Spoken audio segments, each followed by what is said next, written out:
to serve as a center for logistics, finance, media, tourism, culture, and advanced digital industries. To this end, Busan Global City Foundation aims to serve as a platform for the city's diplomacy. Busan UN Week, Busan Global City Forum, the Eurasia City Diplomacy, Development Cooperation Forum, and the Busan World Citizen Festival are all symbols of Busan's soft power, reinforcing the brand of Busan as a city of global peace. BEFM 부산영어방송 is committed to making Busan a city where citizens can comfortably communicate in English and thrive in competition with the world. Together with the Busan Global City Foundation, we are building a global hub city where citizens can be happy.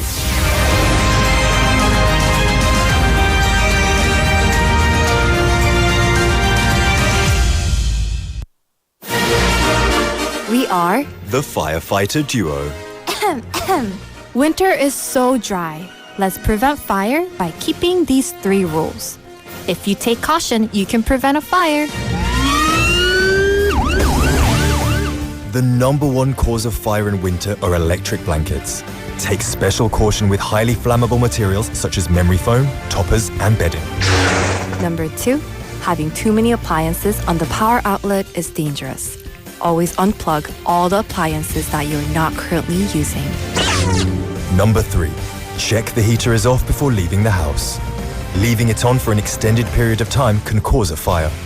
Let's all take part in preventing fire and have warm and safe winter this year. Tune into BEFM 부산영어방송 for an emergency broadcast. This campaign is brought to you by BEFM 부산영어방송.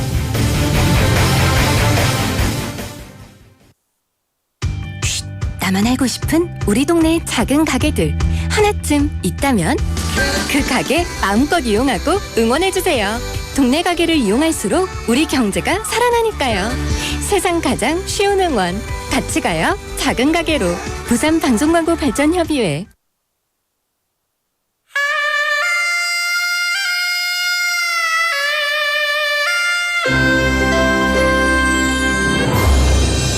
The time is now 7 o'clock.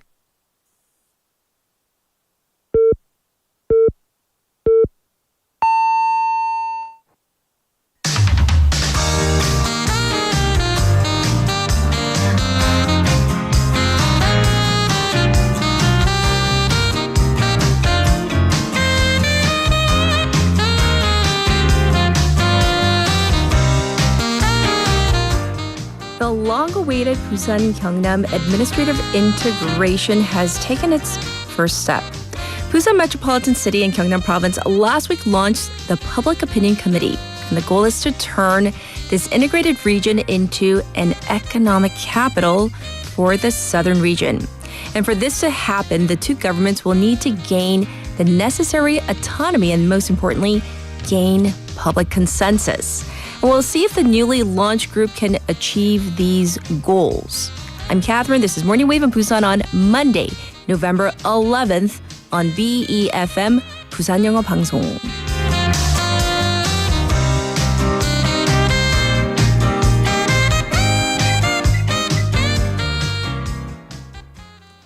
Good morning, Wavers. I hope you had a good weekend. I hope, whatever it is that you did. Maybe some of you went to go check out the fireworks festival in person, or maybe you watch from afar. Whatever it is that you did, you're ready to kickstart the week with us. So, Busan and Gyeongnam are looking to create this integrated administration for economic synergy. So on Friday, Mayor Park Hyung-jun and Gyeongnam Governor Park Wan-soo launched this public opinion committee for the Busan-Gyeongnam administrative integration. So former Gyeongsang National University President Kwon Sun-gi and Dongmyeong University President Chun Ho-wan, they were named co-chairs of this committee. The two governments also announced the basic plans for integration and explained the need for such integration.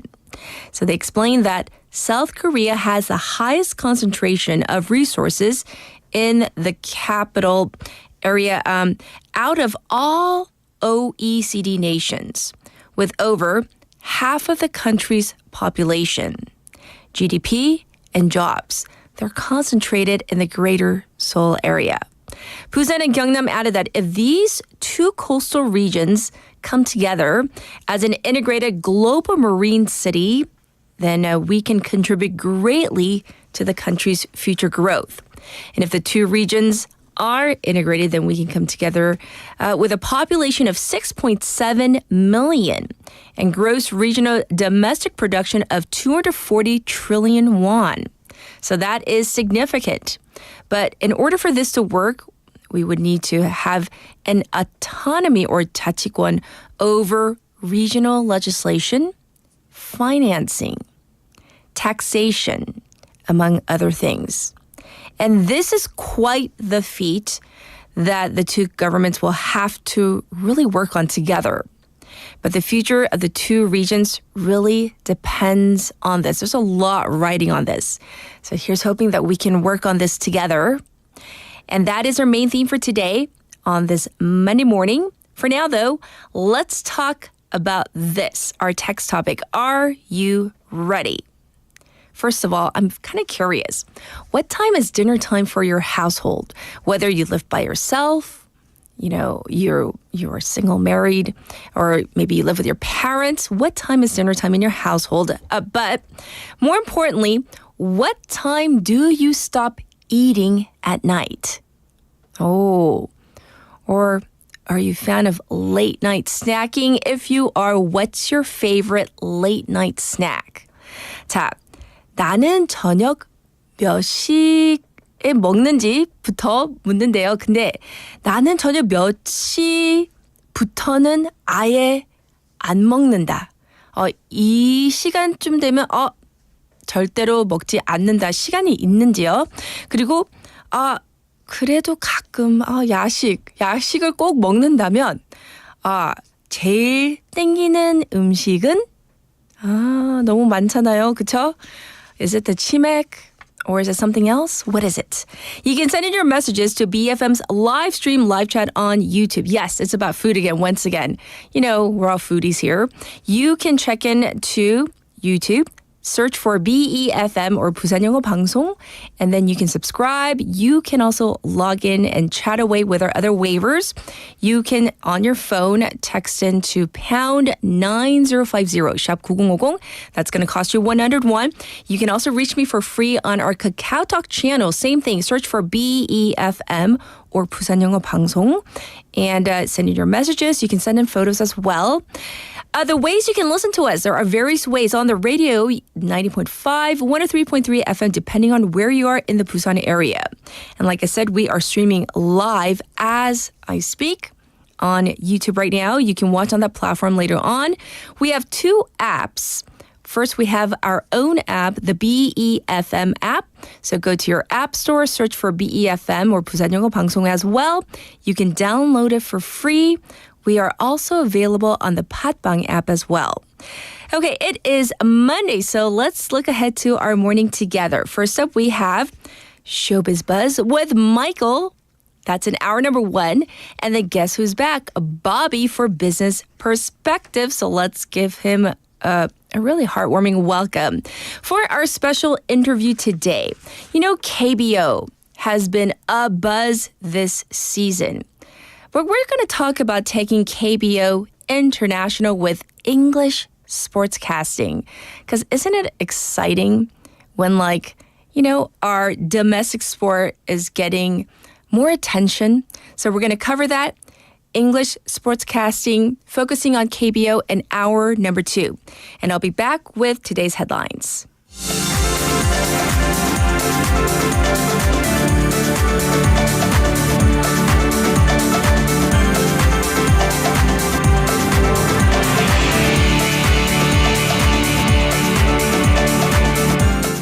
It is now 7:06, and these are today's headlines. Doctors group votes to impeach its president. The Korean Medical Association, or KMA, the largest doctors' advocacy group, voted yesterday to impeach its chief, Im Hyun-taek, making his term the shortest in the group's history.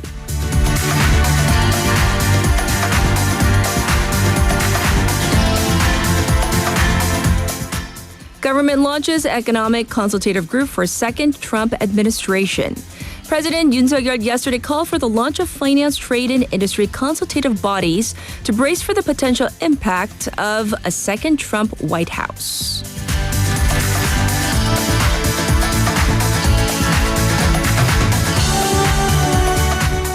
One worker injured at POSCO Pohang plant fire. A fire broke out at a POSCO factory in Pohang early yesterday, leaving one worker injured, according to fire authorities. Authorities are currently investigating the cause of that fire.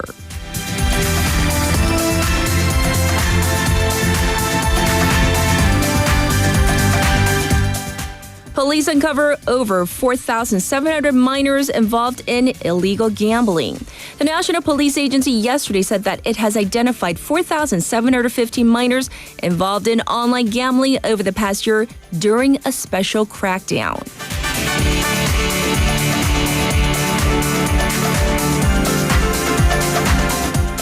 Moscow targeted as Ukraine and Russia trade large drone attacks.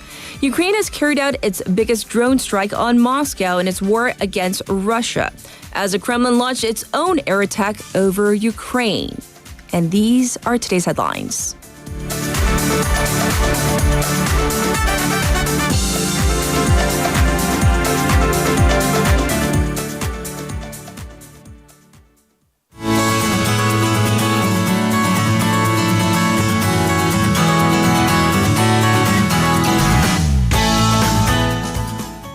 It's now time to check in with Haley. Let's say hi to her first. Good morning. Good morning. How was your weekend? It was pretty good. Yeah. Yes. So before we get into our Busan updates, it's all about food once again. So what time do you have dinner usually? My family, we have like an early bird dinner, like 5 is when we have dinner. My mom's like, dinner's on at 5, like be ready. Yeah, because I went in for my health checkup sometime last week, and they were like, don't eat anything after 9. And I'm like, who eats after 9? Like 9? Really? 9 p.m.? Yeah, 9 p.m. I was like, well, yeah, Like my bedtime's 10:30. Like, of course I'm not. Also, I mean, Catherine and I are on air at whatever in the morning at 7 in the morning. We dare not eat after 9. We do not, because wow, it is puffy town. Oh, 너무 부어요. Remember that one time where we had like our office or like our team lunch and it was salty, and everyone that following morning were like pufferfish. Yes. Yeah. So we try not to. So, however, 하지만 그럼에도 불구하고 야식 선택은? My sister is a ramen fiend. Oh, really? Yeah, and you know, it's always the smell. Ramen's like one of those foods that smells better than they taste. I agree. Although they taste pretty good too. But I'm always like, because she's a nice person. She's always like, do you want a bite? And I'm like, yes, but no. Do I want? Yes. May I? No. No. Yeah, it's so good. So ramen is tempting. It's so tempting. Now that we're thoroughly hungry at 7:10 in the morning, let's go over our Busan update. So first, of course, like I mentioned in the opening, maybe some of our wavers, they went to check out the fireworks festival this past Saturday, right? Right. Let's talk about it. Everyone did, according to at least my social media feed. I know. I was pressing like. I was like, well, I don't need to go because all of you went and you're all posting photos and videos. Yes. So the 19th Busan Fireworks Festival ended in success. The theme this year was for the Busan Global Hub City. And there were like many first ever events, including an international collaboration with a Chinese company that ran the fireworks for the first 15 minutes, the rest by Hanwha. There were the first ever wave fireworks, text fireworks, and parachute fireworks. Wow. Apparently there was a bit of a hiccup with the bridge, though. So there's supposed to be, the Gwanghwamun Bridge just got its new LED lights. So there was supposed to be kind of a light show on the bridge with the fireworks. If you went, you may have noticed that the Gwanghwamun Bridge wasn't really lit up. That's because apparently a group of teenagers just suddenly busted into the operations tent when they were doing the countdown. Okay. And then they somehow on their way out, they're being ushered out, were kind of, they kicked down the cables that were connected to the bridge that were supposed to control it. So there was even a 10-minute delay to try to fix that problem. They couldn't get it fixed, so they just went ahead with the fireworks with no lights on the bridge. So we don't really know if that was purposeful or accidental, but that's what happened. Okay. However, it was, people, it seems they didn't really notice. There were 1,030,000 people gathered throughout not only Gwangalli, Haeundae, but Hwangryongsan and Dongbak Islands as well. I see. Even on the oceans with about 160 ships and boats on the waters. Thankfully, though, despite these huge crowds, there were no major accidents. Oh, good So news. the firefighters, a 119 line, did get 85 calls, but these were very minor. 2 people were taken to hospital. 1 had injured her ankle. And some 80 people complained of issues like headaches, stomach aches, and things that could be patched up with a first aid kit. Okay. The police also received 42 reports, but there were no accidents, just calls for them to try to control traffic. Okay. So, Yeah. big sigh of relief. No Right, major incidents. So, definitely good news. All right. And next, right here, Santam City, where we are located, BFM, has been selected as an integrated urban special zone. So, what does this mean? It has been. So in Korean, this is a 도심 융합 특구, and Centum has been officially picked by the government for this. So this seeks to turn the Centum area into a space of concentrated innovation, combining industrial development, residential areas, and cultural spaces. So they're going to try to establish sites of innovation with this pan-governmental support to bring in corporate investment and create jobs, especially for young people. Okay. So the government, for its part, it gives a wide range of deregulatory measures and also support through taxation or tax breaks for corporations that do move into this area. So with this designation in hand, the Busan Metropolitan Corporation, or the BMC, they'll be in charge of running the project, and Busan City also said it'll provide concentrated support. Yes. So once again, Santam City selected as an integrated urban special zone. Next up, when we talk about traffic and safety, it's often about school zones, but we should not neglect senior safety. Right. So silver zones or senior zones, they are also important. And there are Busan having a fairly large population of senior citizens. Yes. They are distributed across the city. However, according to this survey, apparently many of them don't have proper signage or signals. This is a survey by the Busan Citizens Coalition for Participatory Democracy, or 참여연대, and they inspected 84 senior safety zones across the span of 2 months. So under the law, these zones are supposed to have traffic signals, signs that mark this is a senior zone, slow down, also markings on road surfaces with speed bumps, mirrors, fences, and cameras. Yes. However, about half of these 84 zones lack the signs. 2/3 didn't have signals. The situation apparently was particularly bad in Gangseo, Dong, Busanjin, and Sasang districts, where pretty much none of the senior zones had the necessary safety features. So the group said in Busan City, senior citizens make up for 22% of the city's population. So, and that's of course the highest out of all 7 metropolitan cities. So as one ages, and this is why it's important, their sense of cognitive awareness, it diminishes. Yes. So it falls upon the other drivers and of course the city and the local offices to make the necessary boost to road traffic as necessary. Indeed. This is also very important once again, so thanks for bringing it up. All right, up next, a Thai veteran of the Korean War will be laid to rest at the UN cemetery, and as we all know, one of a kind here in Busan, the UN cemetery. Right. And today is actually a very important day for Yes. this. November 11th, it is a Turn Toward Busan Day. is. This is a day of international commemoration for veterans. And the UN Memorial Cemetery says that the late Command Sergeant Major Rod Asanapan will be laid to rest at the Memorial Cemetery in a ceremony today, actually. Yes. So the Minister of Patriots and Veterans Affairs announced that the remains of this late soldier, they have arrived at Incheon on Friday, followed by a repatriation ceremony accompanied by his daughter and granddaughter later today. It was the wishes of his family to honor him in South Korea. This marks him as the first war veteran from Thailand to be buried here among the 2,328 other veterans in the Busan cemetery. By the way, this decision came, he did die last year, but the family visited Korea after his death and decided that this would actually be a nice final resting place for him. By the way, Mr. Rodasanathan was 100 years old at the time of his death.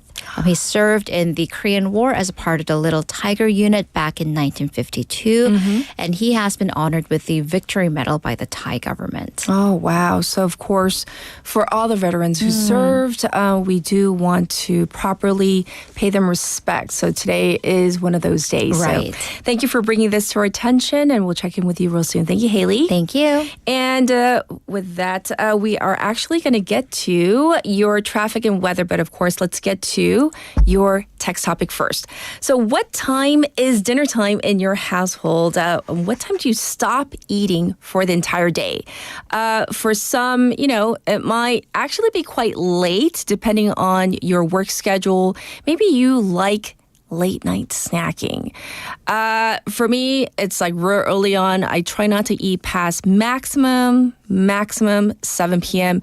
I try to keep it at 6 p.m. So let us know what your eating habits are. And here is your traffic and weather.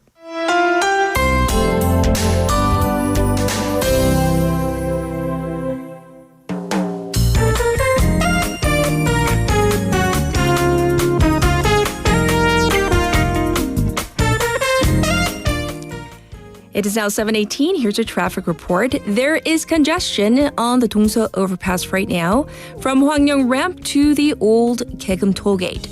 It's also looking slow on Luno Samseong-daedo from Myeongji underpass to Shinho Bridge. Also, it is backed up on Gwangan Bridge going towards Namcheongdong right now. Currently, it is 10 degrees Celsius under clear skies. The daytime high will go up to 22 degrees Celsius for a relatively warm day. And as you can tell, that is a pretty wide gap between the temperature now and the daytime high. Looking at the weather nationwide, it's going to be clear across the country with sporadic rain expected in parts of Gangwon and Gyeongbuk. There's also thick fog this morning, so please be careful when driving. This was your traffic and weather.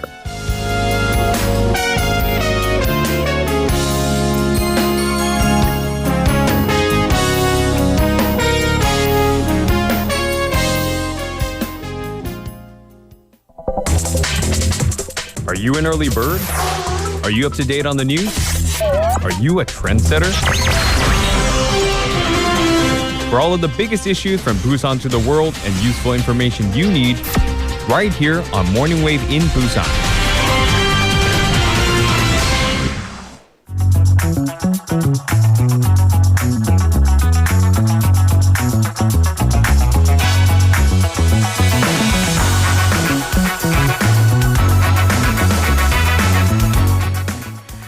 It's now time for News Digest. So we're going to jump into our first bit of news. We need some updates on that fishing boat capsizing accident off the coast of Jeju from Friday. So what do we know right now? Right. So unfortunately, 4 people have been confirmed dead and 10 remain missing. So this was the 129-ton Kumsong carrying 27 crew members, 16 of them South Korean nationals and 11 Indonesian nationals. And on Friday morning, early morning at 4:31 a.m., the Coast Guard received a distress signal that the ship was sinking some 24 kilometers off of Jeju's Pyangdo Island. So 2 of the South Korean men who were rescued, they were actually pronounced dead almost immediately after they were taken to the hospital.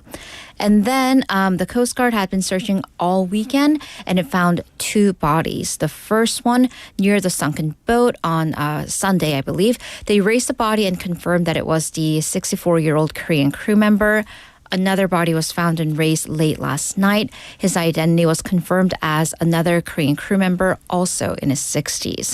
So that means there are 8 South Korean nationals and 2 Indonesians still missing. Right. And of course, this is a tragedy. And the first and foremost, we are focused on finding those crew members. But do we know why the ship sank in the first place? Well, the problem is that because the ship is still underwater, they will Yes. need to raise the ship to really investigate it.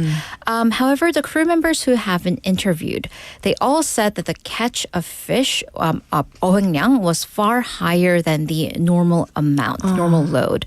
The Kumsong, apparently, because it's such a large vessel, it does catch larger fish like mackerel, 고등어. Okay. And crew members say that morning/night, the catch was about 3 to 5 times higher than the usual amount. So that is significantly heavier weight.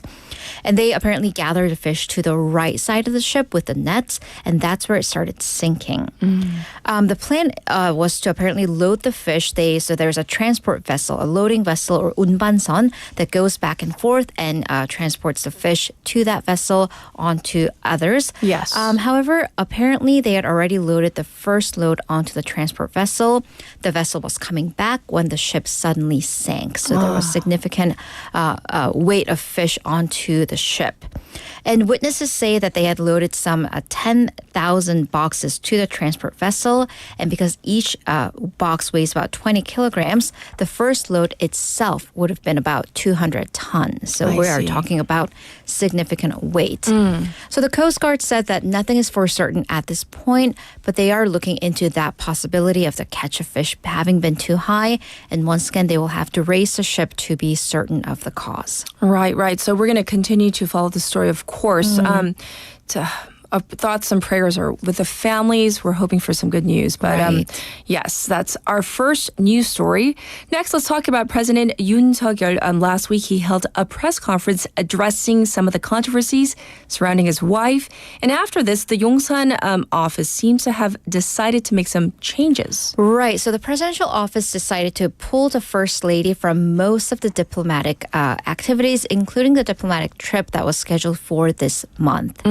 So President Yoon Suk-yeol held a press conference last week and said that if the people are against it, the first lady, his wife, should not make public appearances. Right. So following this, she, for the time being, likely won't partake in any public affairs until at least the end of the year. And that's according to a senior presidential official who said that the first lady will only partake in diplomatic activities deemed absolutely necessary. For instance, state dinners that do require the presence of the spouse of the president. Okay. As for domestic activities, they did say that because of her interests, she does get a lot of requests for pet or animal related events as well as artistic events. So they will deliberate this on a case-by-case basis. The Office of the First Lady, also, that's been established without an actual working space for Kim Gun-hee herself, but with a handful of staffers to handle her affairs. Okay. And also there still are issues regarding communications between the first couple and outsiders. And the first couple said that they will actually change their personal cell phone numbers in the near future to prevent these private lines being open to the general public or to individuals that may not have the approval of the presidential office. So we'll see if this will be enough or not. Right. We'll see. All right, let's move on and talk about delivery platforms and their high commissions, which has been an issue recently. So the government convened a panel to mediate this issue. Apparently, this has not been very fruitful, though. Right. So despite there having been many panels, the final intermediary panel, it did take place without really any results. Okay. So a little bit of background, by the way, that panel, it was among 배민, 배달의 민족, Coupang Eats, and the government's public interest representatives. So 배민 and Coupang Eats, they take 9.8% of the food cost from the businesses as their middleman or platform usage fees, or 수수료. Both companies, they presented their own proposals at this meeting with the committee members representing public interests. They didn't really deem them as enough. So the public interest committee members presented a criteria at the beginning to have the commission fees hit the maximum of 6.8%. So that's more than a 3-point drop, applying only a 2% commission on businesses that make the lowest 20% of profits, and keeping delivery fees that are paid by the businesses at between 1,900 and 2,900 won on a fixed cost basis. But what about Baemin and Coupang? What have they presented as their proposals? Right. So Baemin made a compromise with a 7.8% commission with a lower 6.8% commission 수수료 for businesses that do have these lower sales. It also presented preconditions that its rival Coupang Eats also followed with similar conditions. Okay. However, Coupang Eats came to the table with only a 0.3% reduction in their commission fees and a scaling base on a kind of based on sales, 차등 수수료. It also tacked on additional delivery costs based on distance and adverse weather conditions, and that was to be paid by the top 50% of businesses based on their sales. So commission members at least said that Baemin seems to have proactively tried to take part in the discussions, and their proposals at least attempted to meet the criteria, but criticized that Coupang Eats had not. It also demanded that Coupang Eats present a new proposal by actually today. However, most businesses that are on these platforms apparently remain skeptical that these will lead to any major changes, especially because there had been 11 different meetings, but to no avail. Well, I do feel for, especially the business owners, because that's eating into their profits. And definitely. of course, who's to say that's not going to be burdened on to consumers at a later time? Absolutely. For our final story, we're going to go to the U.S., where President-elect Donald Trump has begun to pick out his cabinet. Right. So who's in and who's not for Trump 2.0? So first, the chief of staff, the top job, 비서실장, has gone to Susie Wiles. So she was one of the campaign co-chairs that led to Donald Trump getting elected. She was known as the mastermind behind his victory. Trump even named her specifically in the victory speech, calling her the Ice Maiden, because she kind of has this very calm exterior. So she now becomes the first woman to be the presidential chief of staff. By the way, this job, she would be the top aide to the president, would oversee daily operations and the staff of the White House. By the way, Wiles is a veteran in Republican politics. Her first campaign was with Ronald Reagan back in 1980. So yeah, a long line. Okay. Yes. So many are also curious about what roles people like Elon Musk and Robert F. Kennedy Jr. will play in this new administration. Right. So Robert F. Kennedy Jr., RFK, is apparently on the short list to run the Health and Human Services Department. And right, because he has no medical qualifications. He's an environmental lawyer. And more potentially what many people see as a problem, he did make a name for himself as an anti-vaxxer. So he was against vaccinations when he was running for president. He kind of tried to at least water down that position, but still. As for Elon Musk, Trump and Musk have both said that Musk will run a new Department of Government Efficiency, so charged with cutting costs and streamlining the bureaucracy, basically what he has said. By the way, the Department of Government Efficiency, DOGE, would be the acronym. Spell that out. Doge, which is the meme-based coin that Musk he doesn't own it, but he did actively promote it. Right. So, yeah, I mean, that's a very light tone they're taking with that particular acronym. So that's definitely interesting. But Musk, by the way, has already participated in the phone call between Donald Trump and Ukrainian President Volodymyr Zelensky. So he is taking a big role. Okay, so that's for the people who are in. How about for the people who are out? Haley and Pompeo. Nikki Haley, yes. and Mike Pompeo. So Trump actually made it a point to name these two names. He thanked their service, but said that they won't be joining his administration. By the way, Nikki Haley served as a U.S. ambassador to the United Nations before she ran against him in the Republican primaries, and Mike Pompeo, the Secretary of State, and then later the CIA director. Yes, very interesting. So I'm sure more names will kind of filter down. Right. And we'll relay that to our waivers. In the meantime, thank you for the news. We'll check in with you in hour number 2. Thank you, Haley. See you in a bit. All right, let's get to our first song of the morning. So here it is. This is Do You Think About Me by Benjamin Ingrosso.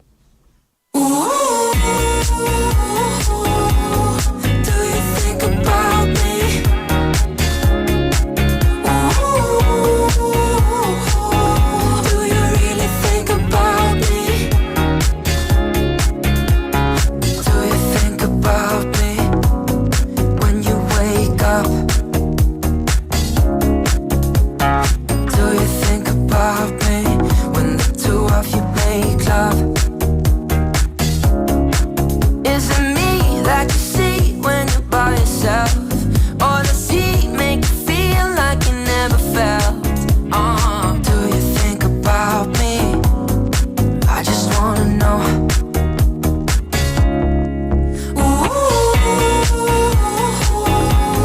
Do you think about me?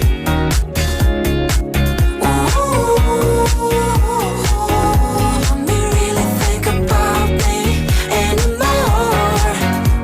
I wish I didn't miss you, but I lied it. We're better together, not alone. Do you really think about me at all? I've been drinking about you almost every night. I wonder what would happen if I called you to say hi. Would you yell, go to hell and hang up the phone? Or suggest that we met somewhere alone? Cause I've been trying to figure it out, but I'm so lost without you. Now I really wanna know. Do you think about me?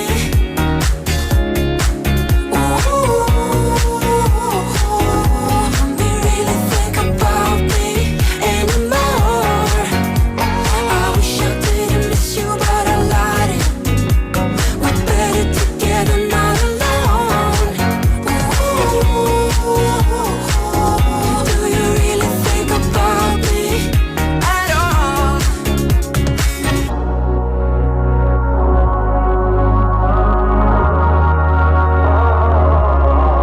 Is it me that you see when you touch yourself?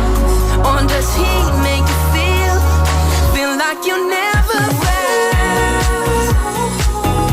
Say, do you think about me?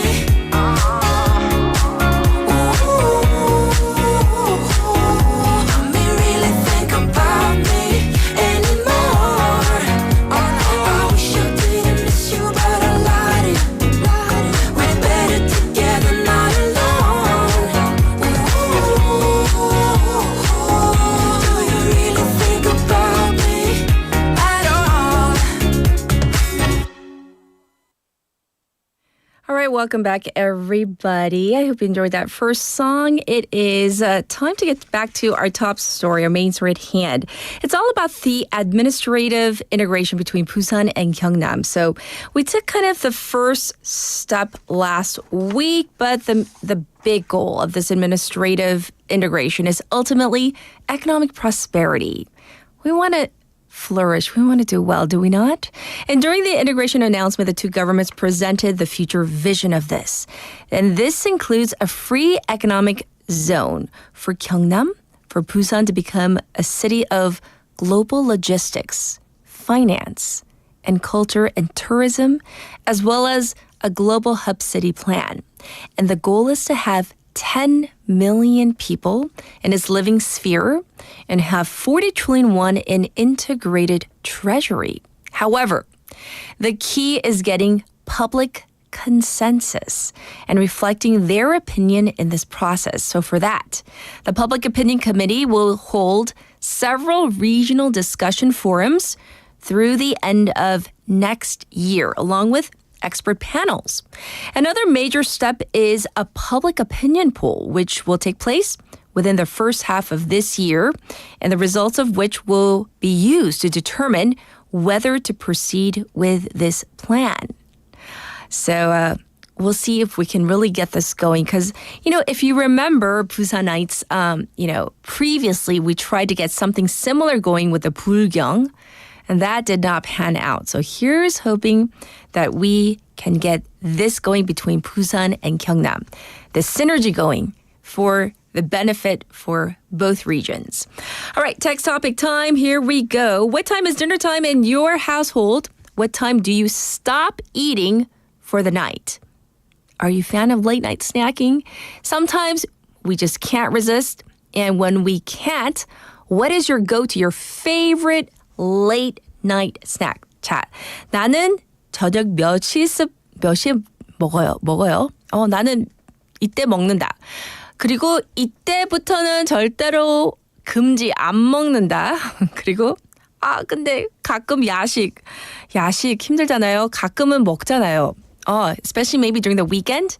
주말에 야식 드셨나요?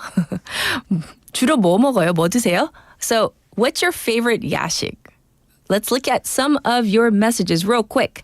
All right, looking at your messages, I see 6 like 6시에서 6시 30분이 굉장히 조금 문자가 많이 들어오네요. I love William. William says, I start dinner for Lily and her cat friends at 5:30. That's not me. Like 야옹이 cat friends at 5:30 and for Pam and I at 6:30.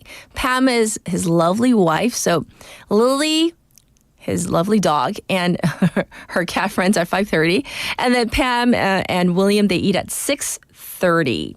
And then 태진 says, 저는 저녁 6시에서 6시 20분 사이 일찍 먹어요. 주중에는 야식을 안 먹고 혹시 먹는다면 아이들이 좋아하는 치킨 시켜서 1-2 조각 먹어요. So he says basically he tries to eat between 6 to 6:20. During the weekdays, he doesn't partake in late night snacking. If he does once in a blue moon, it's what his children like, usually chicken. And if they do order chicken, maybe just a piece or two. So real light snacking. Benny says the time we have dinner for context is 6:30 p.m. Manila time. The earliest would be he says, and the latest would be 8:30 because sometimes my parents and siblings they come in from work and school. So yeah, it depends on the family schedule, right? Anyhow, I'll read more of your messages. In the meantime, here is Cat's Pick.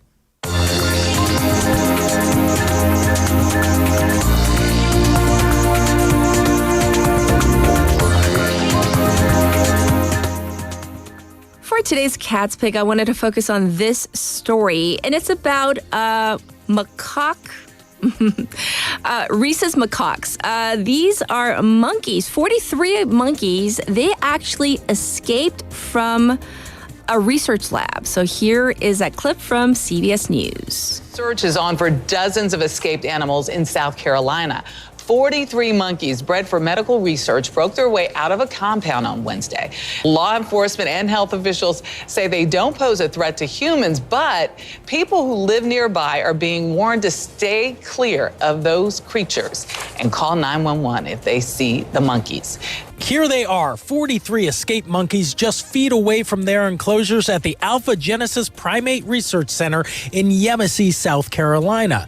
CEO Greg Westergaard says a trained employee closed but did not lock a door. So the monkeys saw an opportunity to dash, and they ran out immediately when she turned her pressure washing machine on, which is what we use to wash the enclosures. Did they know how to open the door? No, I think they probably just pushed. And that's all they needed. One cat-sized female got out, and monkey see, monkey do.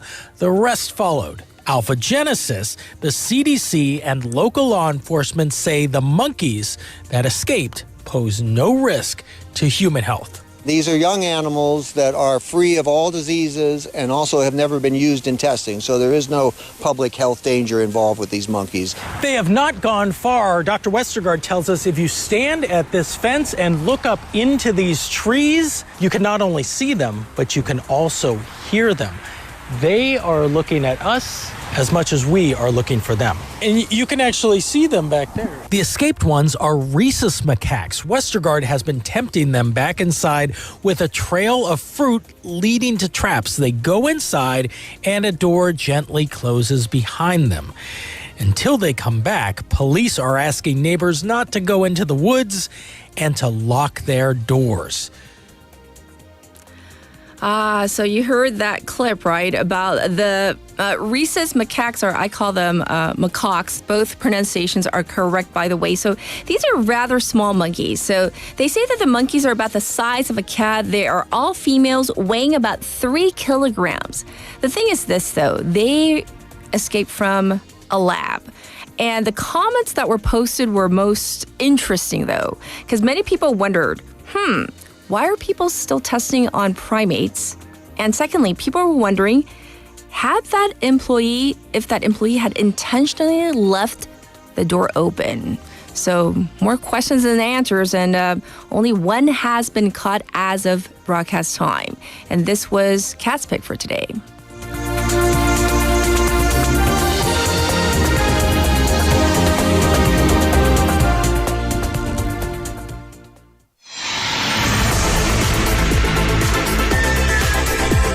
Stay tuned.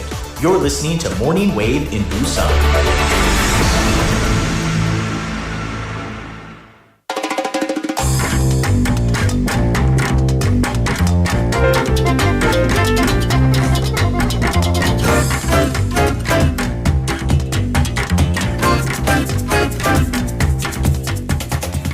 Wavers, it is now time to check in with Michael. He's in the studio with us. Happy Monday. Happy Monday. How are you? How was your weekend? Good. I mean, honestly, it can be better. Oh, really? But it's still good, I think. Oh, okay. Well, our text topic today, we're talking about dinner time. What time do you usually have dinner?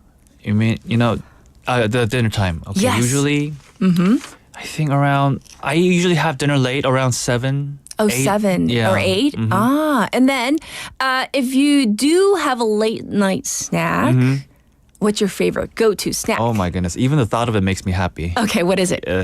It's always ramen. Oh, ramyeon. Yeah. Without giving us the specific brand, is it like a spicy or Super is it spicy. Super spicy? Yeah. Like spicy. Spiciest spicy noodle. Oh, like the chicken spicy? That kind? Or not that one? Not that. Not that one? Not that one. That's too much for me. That's too much. But just like a little bit, just right under that. Right under that. Yeah. Like the red. Yeah, it makes me hungry. Oh. I haven't had breakfast yet. So. Neither have I.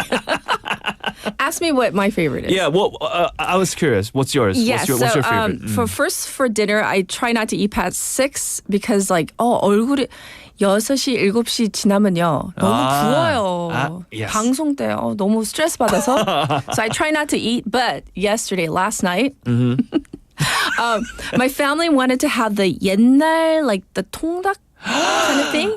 Oh, yes. And so I was like, don't order any for me, just order for whatever. So we went to go pick it up, and I was like, they dragged me. They're such bad people. They dragged me. But there's the smell. You can't escape the smell. I had to go pay because my roommate was driving. So I did the 결제. I had to go pay. And then, I was trapped in the car and the smell was just permeating. Yeah. Right? That'll get you. And then so I was just like, at that point, I was just like, no, I'm good. I don't want any. It's okay. Because at that point, it was already like 7:30. I was like, no. It's Monday tomorrow. No, it's okay. And then like they opened it and then you smell also the moo. Like everything. God, yes. Like, because like I opened the plastic and poured the water out, the moo. Yeah. And then I was setting it up and I was just like, okay, maybe I'll just have one chicken leg. So I didn't have much though. I'm proud of myself. I didn't have much. Yeah, but because I didn't want to be all like swollen in the morning. I mean, you should be proud of yourself because you really, withstood that. That I did not have the whole chicken. Exactly. I had a chicken and leg. it's very difficult when it comes to 옛날 통닭 because 옛날 통닭 is my favorite. Oh, really? Like 야식 food too. So if I can't get, good. spicy noodles, then I will always get 옛날 통닭. Right. So I was. And the moo because you cannot leave out the moo. The moo is so good. All right. Now that we are thoroughly hungry, let's jump into Showbiz Buzz. What do you have for us? Okay. Okay. Yes. So I have to get the mind off of food. But anyways. Yes. Last Friday, K-pop boy group 17 has been honored with a certificate of appreciation from Los Angeles for its contributions to music and youth empowerment within the city. Ooh. So 17 member Joshua, he was born in LA, by the way, and he's the one of the members of 17, was invited by the LA City Council to receive the certificate on the group's behalf last Friday. The group was recognized for running the 17 the City Los Angeles project, which began Thursday to decorate downtown LA and its iconic landmarks with 17 themed colors and displays. Nice. So Councilwoman Katie Yaroslavsky, who invited Joshua to attend the council meeting, commended 17 for its role as UNESCO's first ever Goodwill Ambassador for Youth. 17, the City Los Angeles project will run through Monday, which is today, and the group is scheduled to perform 2 sold-out shows at BMO Stadium in LA on the weekend to wrap up its American tour. I'm not sure, but Benny says fellow waver Leslie is in LA, I think, with her daughter for that concert. So I think I remember her mentioning that last week. Well, so she might be there good for right them. now. I mean, if I'm not, it must be a blast for them. Oh my goodness. So if Leslie, if you're there, please I hope share you're having fun. your live feedback from the concert. And send us photos later on. We want to know. We want to see, not of 17. We want to see you having fun. Yes. Exactly. That's what's important. Yes. All right. Let's move on. Okay. So I haven't heard from him in a while. 봉준호 감독님. Yes. 봉준호's Mickey 17. I talked about this, I think, a while ago. Right. And we've been waiting for this movie, I think, far too long. Mickey 17 is reportedly set for Easter release. Easter. To reach wider audience. So that means it's being postponed again. So next April-ish. Yes, so next April-ish. So internationally acclaimed Korean director Bong Joon-ho's new film, Mickey 17, has reportedly been rescheduled for an April release. Okay. So the U.S. entertainment magazine Variety reported Wednesday that the sci-fi fantasy initially set for a U.S. release on January 30th is now scheduled for April 18th. So that's, a big postponement. Yes. So as a result, the same goes for Korean release, which has been originally planned for January 28th. Yes. Will be expected to shift to April as well. The date change, as mentioned earlier, is aimed at reaching a wider audience over the Easter holiday. Because in the States, like that kind of coincides with spring break. Yes. Right. And we all understand, movie makers wanting to release their movies on Easter. Right, when people are going to watch it more. Yeah. Because at least in the States, people tend to watch more movies, like in the spring more so than end of I think January. so too. Yeah, Yes. I remember when I was back in the States myself. I will always go watch movies Spring break, definitely. on spring break. Yeah. Yes. But I don't know how this is going to impact its Korean release. Right. That's true. So April. That's school year for most of the schools and many of the schools. So we'll see about that. But anyways, Warner Brothers, which is the distributor of this movie, is reportedly very happy about the decision. Okay. So the movie was initially planned for March release, but it's been previously postponed due to various reasons, including the infamous Hollywood strikes. That's right. Which took place last year. The movie stars Robert Pattinson and Steven Yeun. Yes. And it revolves around a clone space explorer sent to an ice-covered planet. So it's a sci-fi movie. Yeah, I mean, I'm very anything excited. with Bong Joon-ho, it's like people are going to watch. Yeah, I mean, hope it's and good. it's going to be the first project since Parasite, which was back in 2019. Can you believe? Time flies. I mean, that was ages ago. How many spicy noodles did I have since then? How many ramen? How many packets of ramen did you have? Oh, yeah, I can't count. Yeah, anyways. Interesting. Okay. Okay. Next. And I think with a joyous heart, I can Yes. say that Christmas is coming. It is. Yes. And BTS's V is teaming up with the famous one and only Bing Crosby. Bing Crosby? Yeah, for a timeless white Christmas duet. Are you serious? This is going to be great. I mean, we all know, we all That's love a classic. I love that song. Bing Crosby. Yes. So V of the K-pop boy group BTS will be releasing a duet with legendary American pop singer Bing Crosby next month. Yes. His agency said Thursday. So the collaboration will be a reimagined rendition of White Christmas, one of Crosby's most beloved songs and a timeless holiday classic. It is. And it's going to be, so the BTS agency says describes the project as an era-bending partnership between the two artists, which is, partly true. Yes. So the duet reflects V's admiration for the late singer And we already did his own cover of one of Bing Crosby's songs. It's been a long time back in 2022. Sure. So this is going to be his second project with doing one of Bing Crosby's songs. Currently serving in the military. V is scheduled to complete his service and be discharged in June. Oh, which is pretty soon. Yeah, one by one. One by one. They're like emerging. They're coming. They're being discharged after. I'm beginning to see see the members being discharged on the news, and it's getting more and more exciting. Yes. All right, we can squeeze in one short one. Short one. Yes. Okay. Chinese violinist Luo Chaoyan won the Yun Isang competition. Oh. So he's a violinist. Yes. And he won first prize at this year's Isangyun or Yunisang competition on Saturday. Yay. And he performed Brahms's Violin Concerto in D major, Opus 77, with the Tongyang Festival Orchestra led by conductor Christoph Poppin. So previous winners of the Isangyun competition include pianist Im Yun-chan. Okay. Yeah. He won the competition back in 2019. Yes. And he eventually went on to win the Van Cliburn International Piano Competition in 2022. So congratulations to Luo Chaoyan for winning the prestigious competition. Yes.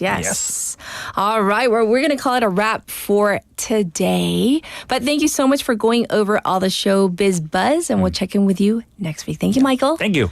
All right, everybody, and it is time to wrap up hour number 1. And actually, we have a song request from Taejin Waver, so we're going to end it on this song. So this is Left, Right, Left by Charlie Puth. Enjoy, and I'll be back in hour number 2.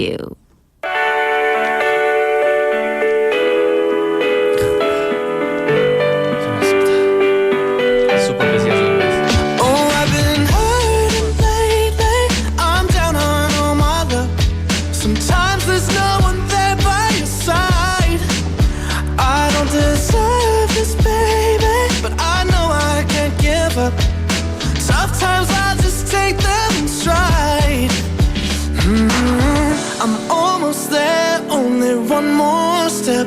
Whoa, left, right, left. I'm moving on, I got no regrets. Whoa, left, right, left.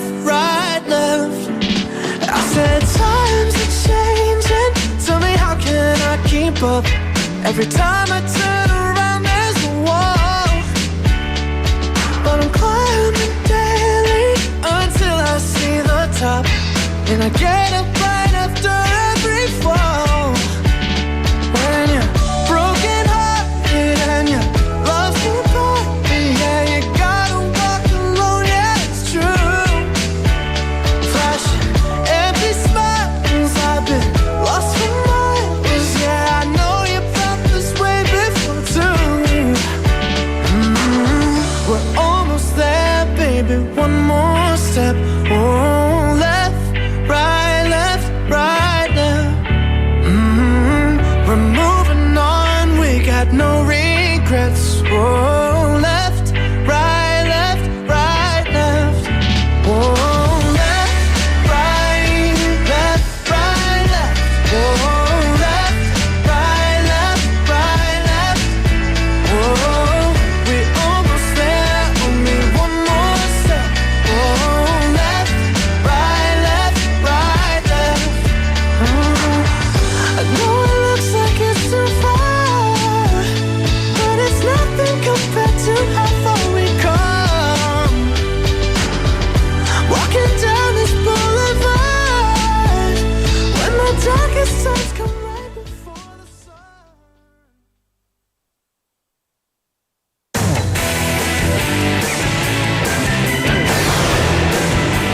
Your Bridge to the World.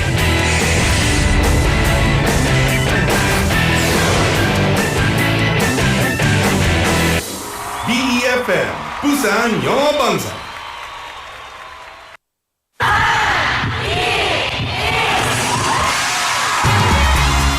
부산의 축제 어디까지 즐겨보셨나요?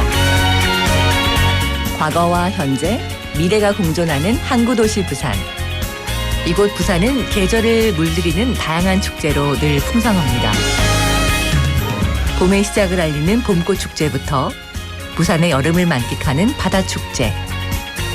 전 세계 죄송해요, 손톱. 괜찮아요.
It's not easy to make proper judgment in a sudden event of an earthquake. That's why it is essential that we practice emergency drills during our daily lives so that we can be prepared for any such circumstances. As soon as you feel the earthquake, hide your body under a table to protect yourself. When the shaking has stopped, shut off the gas valves and turn off the electricity, and locate your way of exit by opening the doors. If you're coming out of a multi-story building, use the stairs and definitely not the elevators. When outside the building, rush to an open field and cover your head while en route. Finally, tune into a broadcasting channel and keep yourself updated on what's happening and what to do next. Or remember, prevention is the best solution. This campaign is brought to you by BFM 부산영어방송.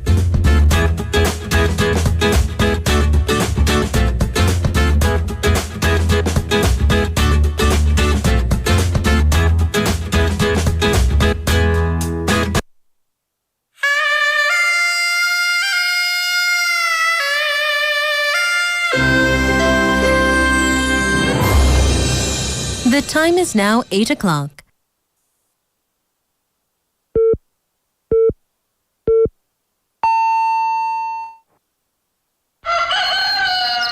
Good morning. Dynamic Busan. Yeah, you're waking up. Time to shake it up. Tell the world good morning and find out what's going on. Well, hi there, folks. There's everything from comedy to lively chat to music. Broadcasting from a room about the size of your closet. All calls are recorded. What show is this? Live from Korea's dynamic city, this is Morning Wave in Busan. I'm sorry, who'd you say you were?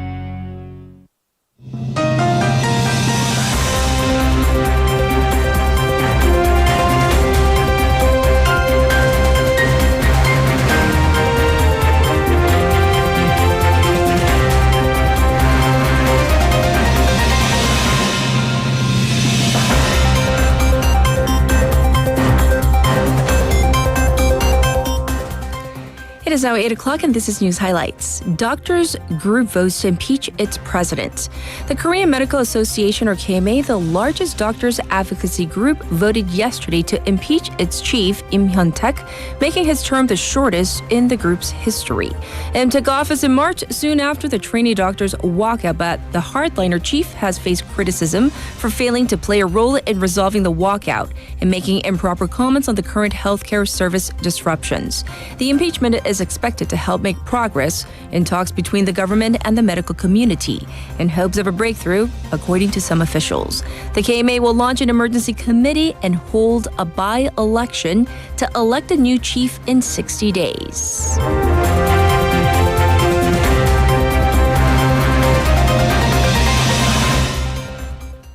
Government launches economic consultative group for second Trump administration.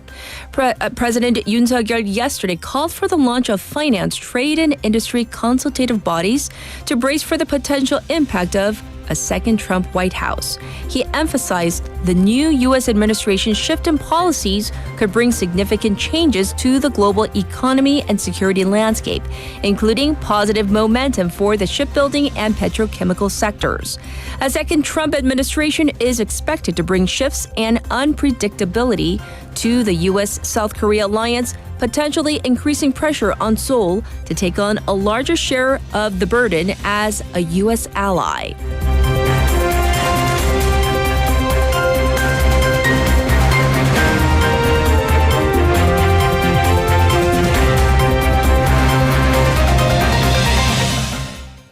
One worker injured at POSCO Pohang plant fire.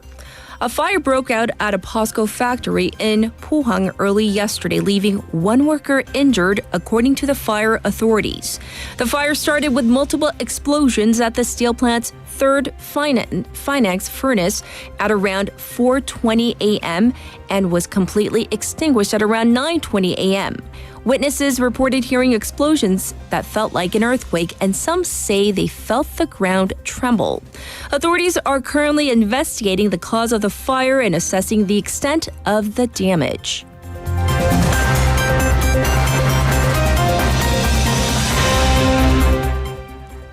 Police uncovers over 4,700 minors involved in illegal gambling. The National Police Agency yesterday said that it has identified 4,715 minors involved in online gambling over the past year during a special crackdown.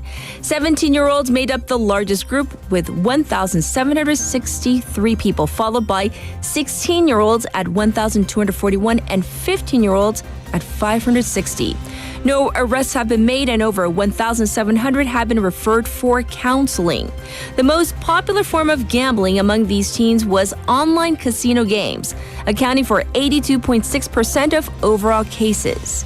The total amount wagered reached 3.7 billion won, with an average bet of 780,000 won per person.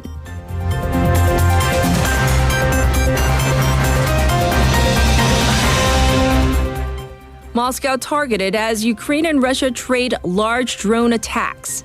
Ukraine has carried out its biggest drone attack on Moscow in its war against Russia, as the Kremlin launched its own air attack over Ukraine. 3 airports in Moscow were temporarily closed with flights diverted. Russia reported at least 1 person injured. Ukrainian commentators said the strike on Moscow was in response to a massive Russian drone barrage directed at Kyiv on Thursday local time, soon after Donald Trump was elected as U.S. president. Moscow also fired some 145 drones over Saturday and Sunday, its largest number yet. And this was News Highlights.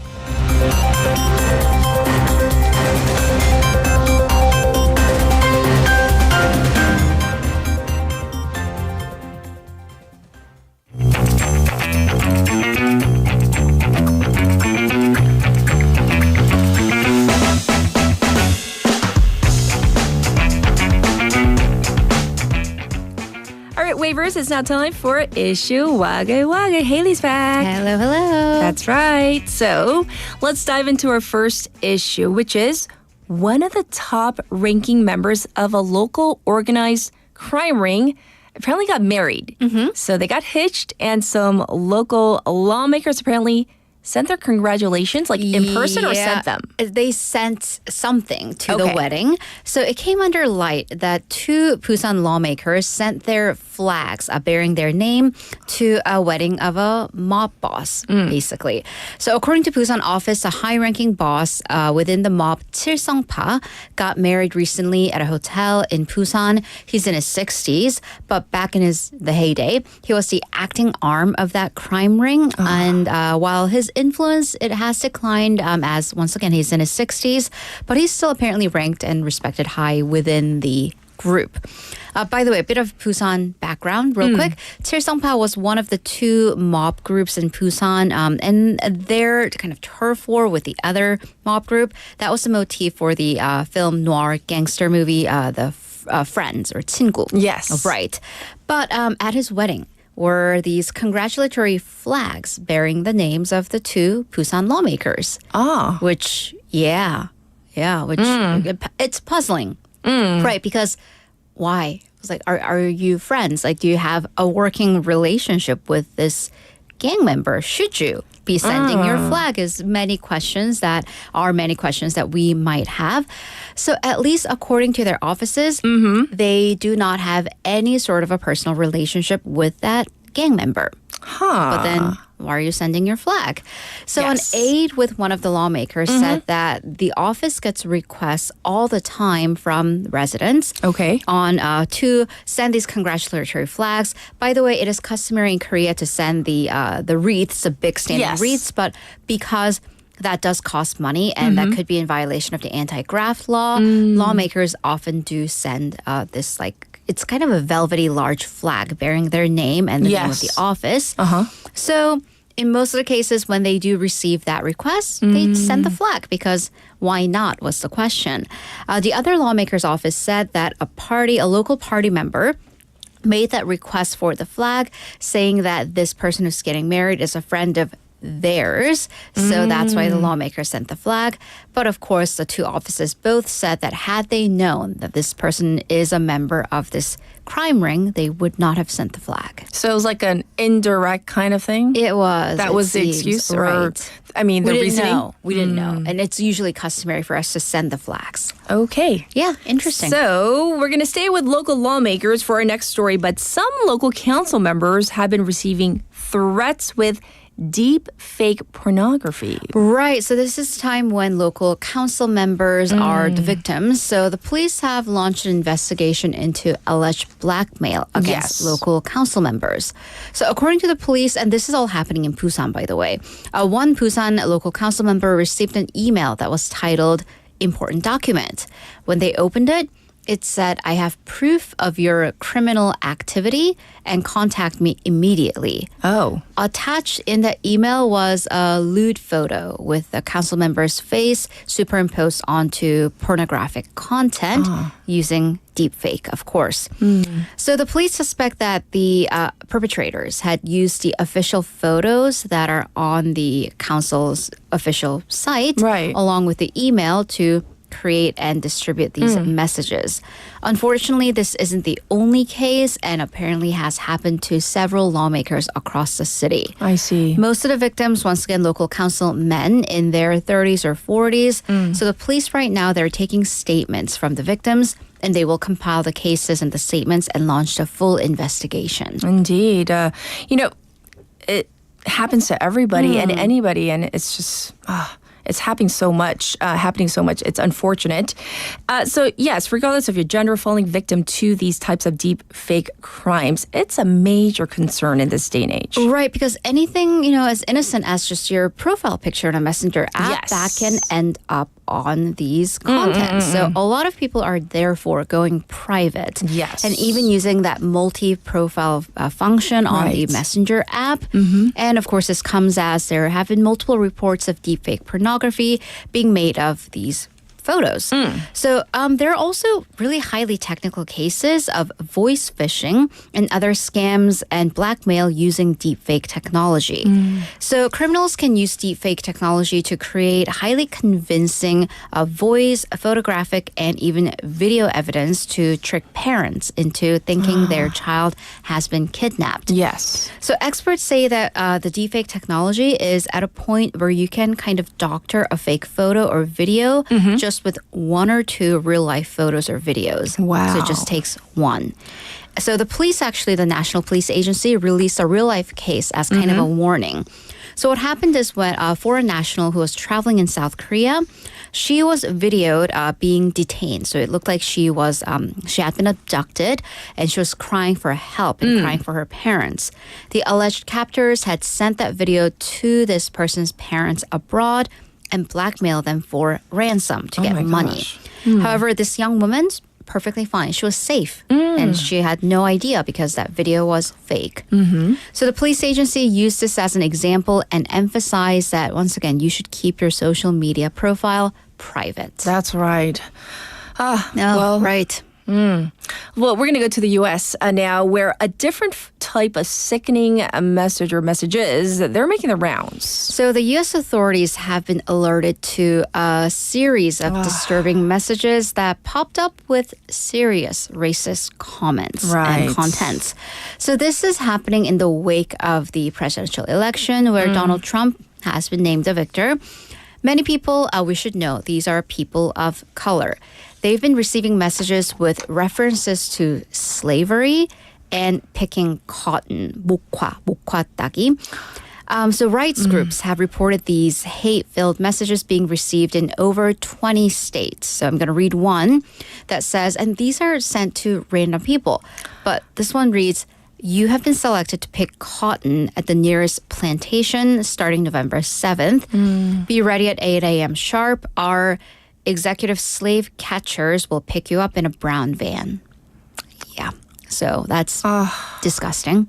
That is beyond. It's beyond. The recipients include kids as young as in elementary school and middle school. Imagine having to be the parent having that conversation. Right. So the attorneys general of all of these states, in both parties, Republican and Democratic parties, they are condemning the messages, and the FBI, they're also looking into the case. Right. And the thing is that we need to make a clear distinction between these messages and the Donald Trump campaign, though, because we don't want misinformation. No, to be these spread. messages are in no way sponsored, supported, or backed connected to the Donald Trump campaign or Donald Trump himself in any official capacity. However, we should also note that rights groups, including the NAACP, which is a major group in the U.S. representing African Americans and their rights, they say that racist groups feel emboldened, that they feel it's now okay to spread hate because Donald Trump, as candidate in both or all three of his campaigns, he has embraced and at times encouraged hate, and he himself has made racist comments. So their position is that if the country as a whole feel that it's okay to have elected this person, then it's kind of giving a blank check to say that such racism is okay, which it is absolutely not. But these messages, seriously, I kind of, once again, imagine getting that type of message or trying to explain to like a young person what so this is all why about. a lot of people, especially people of color, don't feel safe right now in the wake of the election. All right. Well, we're going to go to our final story where we are going to look at some baffling cases of traffic violations. And how much people can rack up in tickets and how people just won't pay them.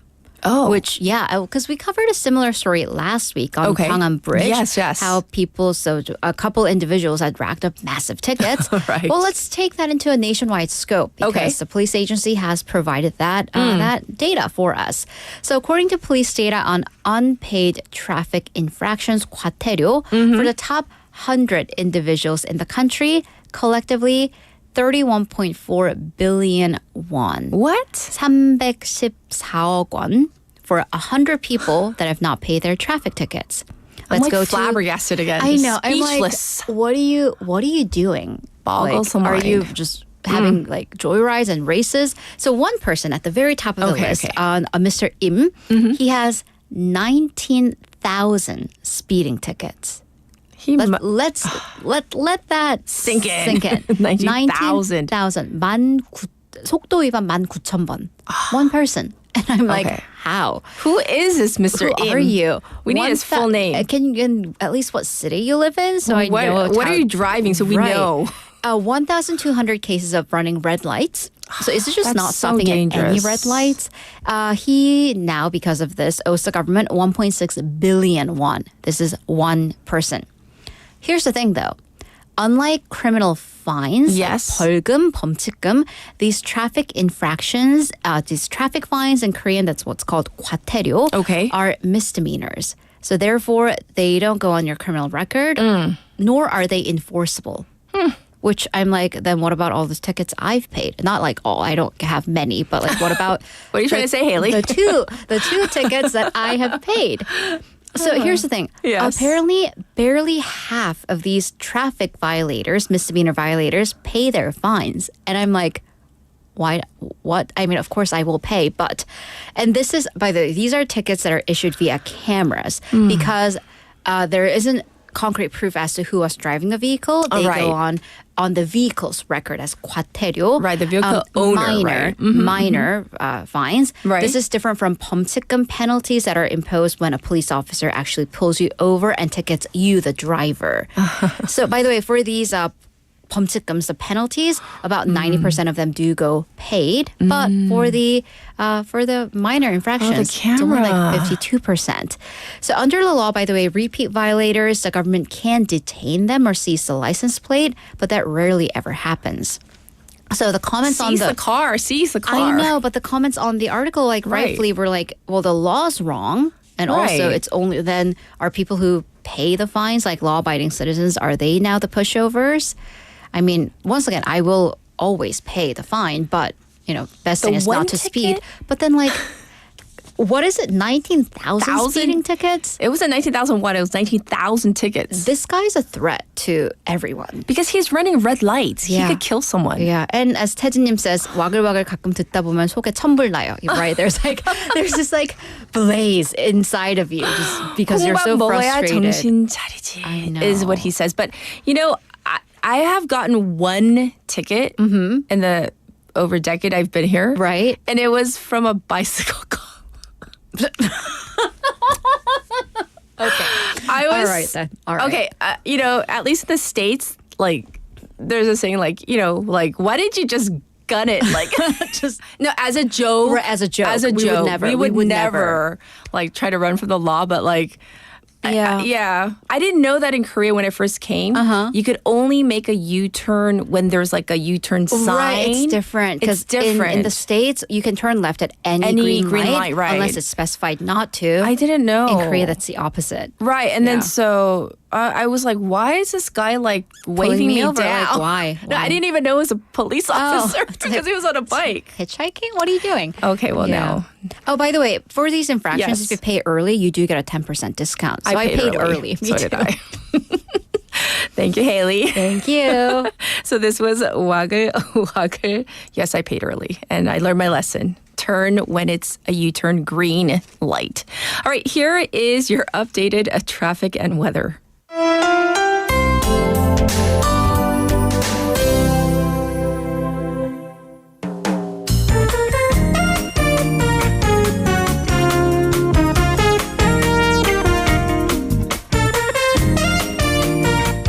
It is now 19 past the hour. Here's your traffic update. There is some congestion on the Manduk-daero from Manduk Cathedral to Manduk Tunnel number 2 right now. It's also backed up on Byeongdo from the Kumsa ramp to Suyang Tunnel. Also looking slow on the Dongso overpass from Kamdam ramp up to the old Kaegum toll gate. Currently, it's 11 degrees Celsius under clear skies. It's going to go up to 22, so it's going to be a warm day today. Looking at the weather nationwide, it's going to be clear across the country, but sporadic rain in parts of Gangwon and Gyeongbuk. Also, thick fogs this morning in some parts, so please be careful out there if you're driving. This was your traffic and weather.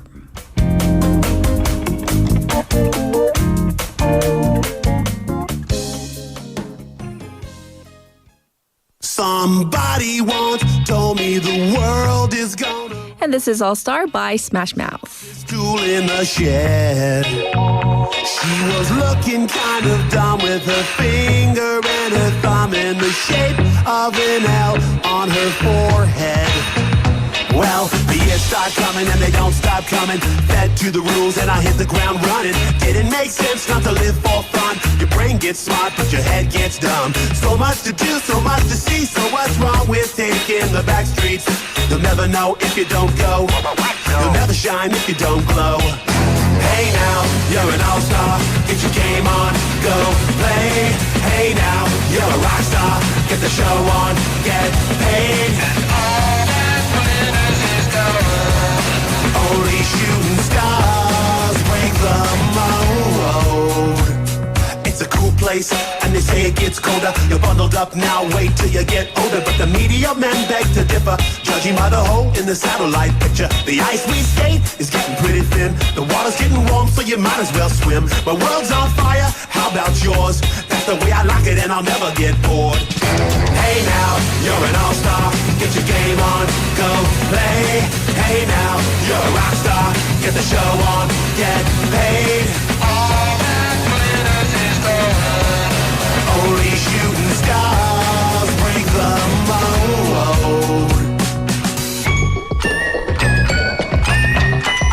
Go for the moon. Go for the moon.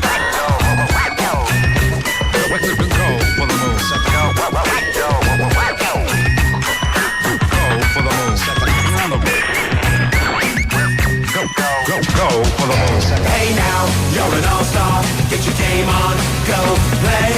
Hey now, you're a rock star. Get the show on, get paid. And all that glitters is gold.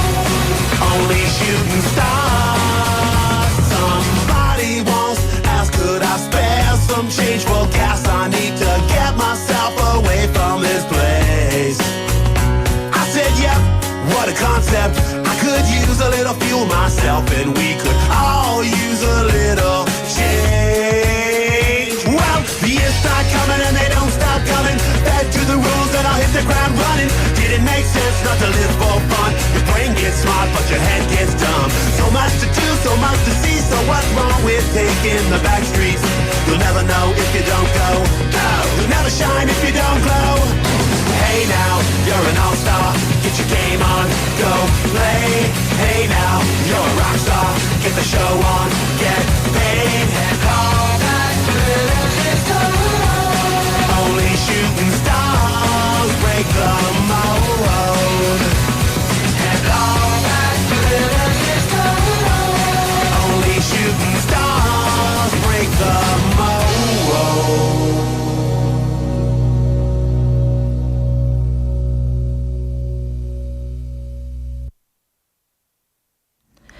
All right, listeners. So before we get into our special interview, we're actually going to get into our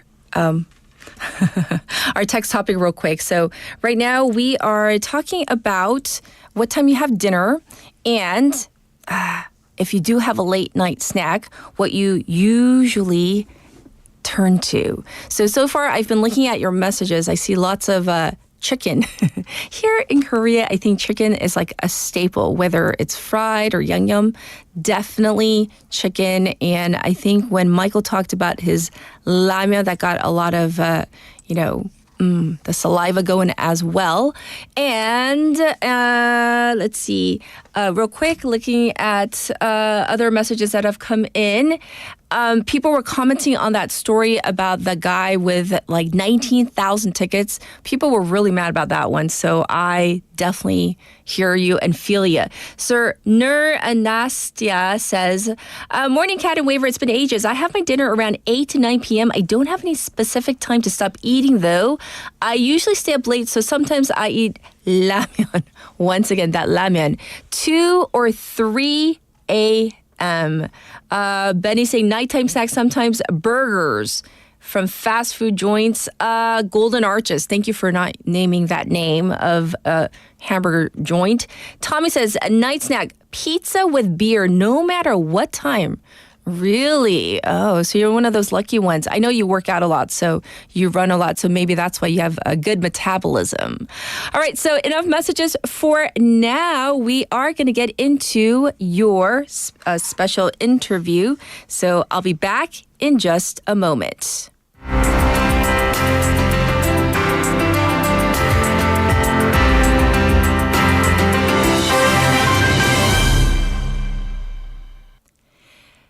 Wavers out there, have you tuned in or been to a KBO game this season? this season was so exciting, was it not? And it came just to a close last month with the Kia Tigers crowned as champions.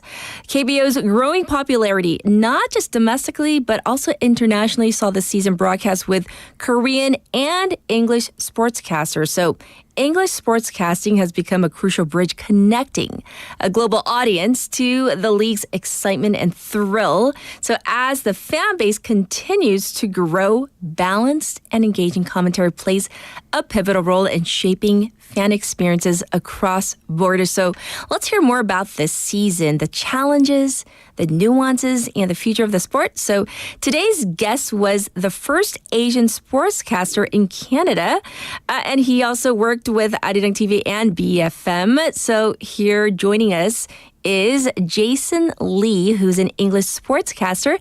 Let's say hi to him. Hi, Jason. Thanks for joining us. Hello, good morning. Yes. So we're happy to have you here. You know, as a KBO sportscaster, first of all, how many games have you broadcast thus far? And what's your experience been like? For KBO games, I guess dating back to 2015, actually with BEFM, it's definitely over 100, perhaps might be as many as 200. Of course, I've been broadcasting live in Gwangju with their English radio station, and I've also worked with SPO TV Asia up until this past season. So, it's been quite a fun experience. Baseball is certainly one of my passions, especially when it comes to broadcasting. So it's been very enjoyable, and certainly the product on the field to call has been very good. So I always say I can only do as good of a job in broadcasting as the product on the field is. And if the game's fun, then the broadcast will be fun, and it certainly has been a great year this year. Yes. So can we talk about this past season in particular, though? What do you think was different this season? Because we definitely felt it here in Korea. It was kind of special this season. What do you think stood out to you? Yeah, this year will clearly be remembered as the year of attendance. The previous total record for attendance for KBO was about 8.5 million fans for the entire season. This year, it almost reached 11. So not only did it break the record, it shattered it completely. And a lot of that had to do with a lot of female fans going to the stadiums this year. There have been media reports on it all season, just how many more female fans there have been. And certainly if you've been to the park, it's been quite visible. The product on the field has been fun to watch. And as the KBO product is very different from Major League Baseball in that the cheering culture is such a big part of it, I think that has clearly made the game so much more fun for female fans as well as male fans that go to the stadium. Indeed. And so in terms of this 편파 중계 or biased broadcasting, let me get your thoughts on this. Tell us about what you think about this and the way it was done, the approach to this. What do you think about this? Yeah, so I guess you could say a bit of a homer broadcast that we were doing this year in Gwangju. And I'll be honest, for my personal standpoint, I mean, Yes. I was trained in sports broadcasting in North America. And, over there, it's much more neutral in terms of my training. I've kind of been developed that way to try to always take the neutral ground. So to be totally honest, it was a bit of a challenge for me in terms of my natural instincts to go one way. But then the color commentators that I worked with were much more into the home side. So I was kind of more riding their energy into that direction more than anything. I think, like I said, my natural instinct was to be as neutral as possible, but as their energy really carried the broadcast to be a little bit more home friendly and more entertaining in that extent, I think it kind of helped me out to be more of a homer. I see. But I like that phrase, riding their energy.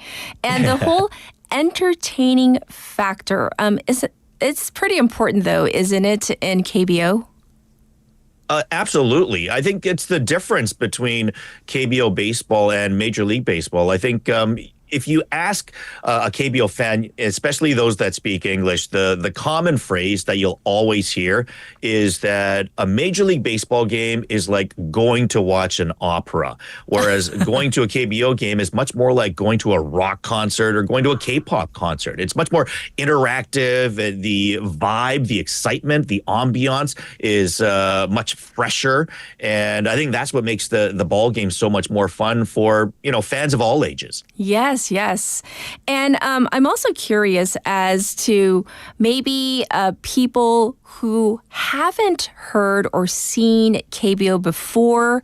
Have you been able to see their reaction to KBO, maybe if they've seen it for the very first time? What has their reaction been? It's usually shock. Actually, funny how you ask. Most recently, my parents are actually visiting Korea from Vancouver right now. And a month ago, I took them to the semifinal game between LG and Samsung at Chamsil Baseball Stadium. And it was the first time that my dad and my uncle had ever been to a baseball game in Korea. And this is a playoff game. We're sitting right in the LG cheer section. Yes. With fans that are just going nuts. Everyone is dressed up in LG paraphernalia. The chants, everyone knows them by heart. In most cases, not just the audio chants, but the dances that go with them as well. Sure. And when my parents saw it, they were kind of more laughing with joy for half the game more than anything. So yeah, and just amazement of the energy level, certainly. Right.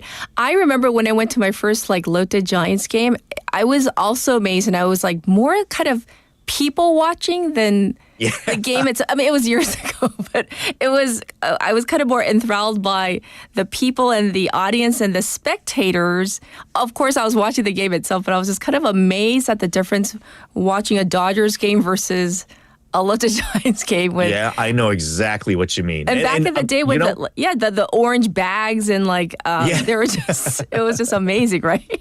I was probably the exact same the first time I saw a game here as well. I think the first time I went, I was like, what is going on here? And it's just amazing how everyone knows the chants. They're all singing in unison. And then just the energy level of that was great. And I might add, if you're going to go to a game for the first time and you've been hearing about it and you want to go, you haven't gone yet, let me just say the one thing I always tell people is try to sit in the cheer section and as close to the front as possible, because I think the audio atmosphere really adds to it. And if you're sitting high up or back, then you don't get as much of the audio atmosphere. Like if you're sitting at the front, everyone behind you that's cheering, the sound goes forward to you. Yes. Whereas if you're sitting at the very, very top and back of the stadium, all the sound is going away from you towards the field. So you're not going to get that same audio energy. Great tip. So speaking of the Lotte Giants, I know that you previously did broadcast Lotte Giants games, even with our station back in the day. So how has your approach maybe or style evolved since then, if so? And are there differences from back in the day between, the work that you've done with, let's say, with Lotte, our local team, then versus your current broadcast now? I think the clearest thing, as you had mentioned, with working in Gwangju, it's been the Pyeonpa Bangsong. So we're a little more of a Homer broadcast. And we're also doing it bilingually. So I'm doing it in English, and then my color commentator is pretty much doing it in Korean. So we're kind of going after two different audiences at the same time by doing it in English and Korean. So my Korean, I guess you could say, is passable. I typically wouldn't speak in Korean for a broadcast. Yes. It's certainly not my specialty. So that was a little bit more challenging.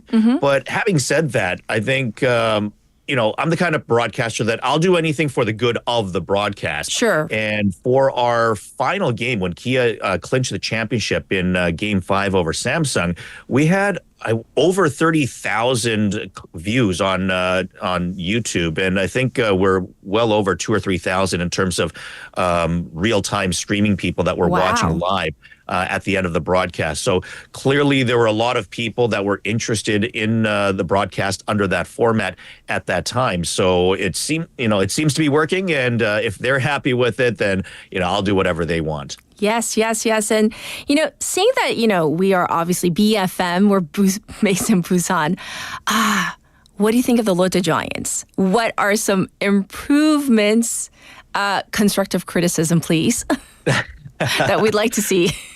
The Lotte Giants, and as you mentioned, I started the first time I ever broadcasted a baseball game was actually at Sajik Stadium in Busan for BEFM. So the Lotte Giants hold a very dear soft spot for me.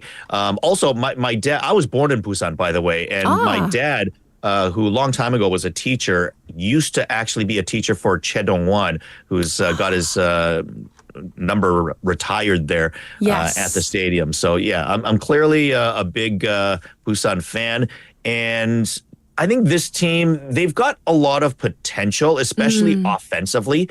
They've got one of the best outfields in the league right now. But if I'm gonna put a criticism on them, their pitching needs a little bit of help, especially in terms of depth.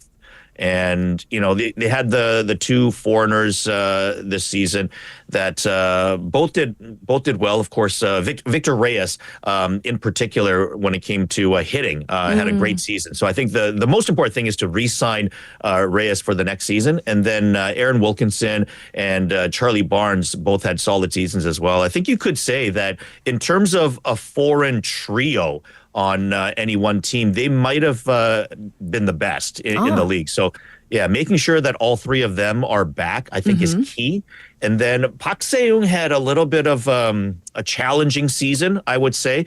But if he can get back to his normal self for the upcoming season, that would be helpful. And then I think they need to get a little bit more production out of at least one more starting pitcher, whoever that be.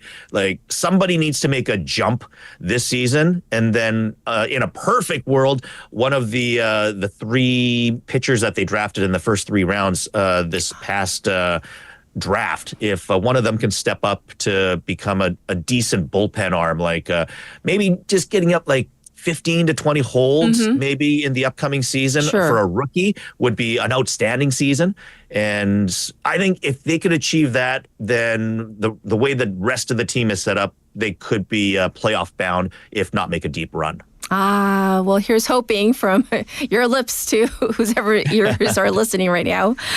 So for a wrap-up question today for you, Jason, how do you view the significance and future potential of English language baseball broadcast in Korea? Do you think that this could influence the global reach of KBO?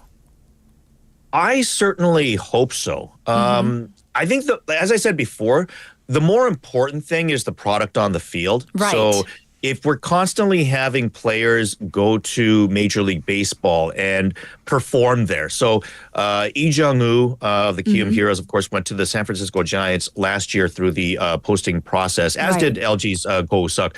Go Suk didn't have a very good season and was in the minors for the most part. And Lee Jung-woo had an injury, so really didn't get to play other than 1 month. And it really wasn't a very good year this past season for Koreans in Major League Baseball. Sure. This coming season, Kim Hae-sung, also of Kiwoom, is going to be posted, and he'll get a free agent contract somewhere in the major leagues. Kang Baek-ho is also going to be posted. I don't know if he's going to get signed. It's possible, but I think as these Korean players, along with Kim Ha-sung, when they perform in Major League Baseball, then it starts to draw attention overseas, and people start to wonder, like, hey, I'd like to know what's going on in Korea before these guys come over. Sure, a lot of people like to be the first to know that someone is going to be amazing. And, none other than Kim Do-young of Kia, who hit 38 home runs and stole 40 bases this year at the age of 20 while hitting almost 350. I mean, a ridiculous season. And by his trajectory, he should be like a major league star someday and drawing a lot of attention. But it's things like that I think will draw attention to Korea. And then as more foreigners are searching for more information on some of these future stars,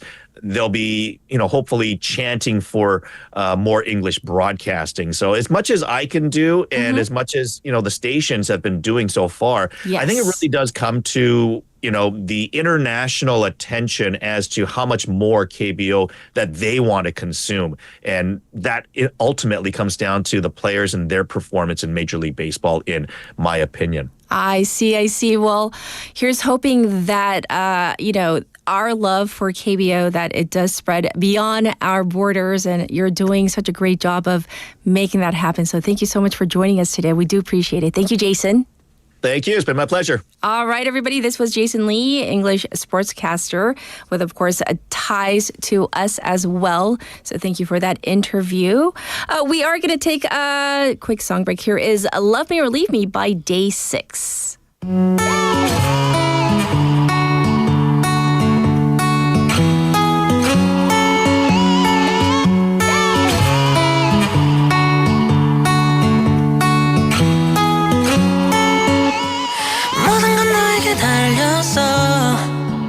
난 지켜볼 수밖에 없어.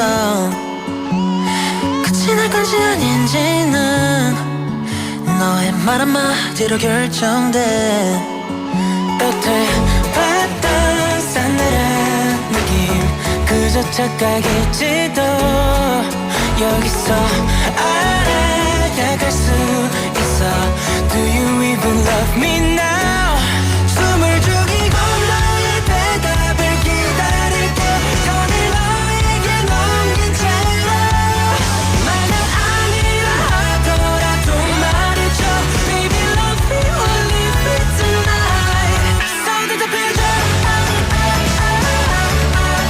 숨김없이 솔직하게 손 대답해줘. Baby love me or leave me tonight. So tell me now.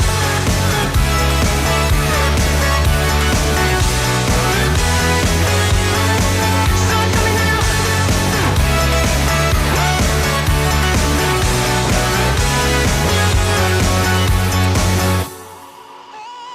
꽤나 오랫동안 견뎠어. 너의 차가운 눈빛과 말투 끝이 날 건지 아닌지는 이제 너에게 전부 달렸어. 이미 멀어진 우리 사이 그저 오해일지도 여기서 알아야 갈 수 있어. Do you even love me now? 숨을 죽이고 너의 대답을 기다릴게. 손을 너에게 넘긴 채로 만약 아니라 하더라도 말해줘. Baby love me or leave me tonight.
Get your local up-to-date news from Korea and abroad right here on Morning Wave in Busan with Catherine.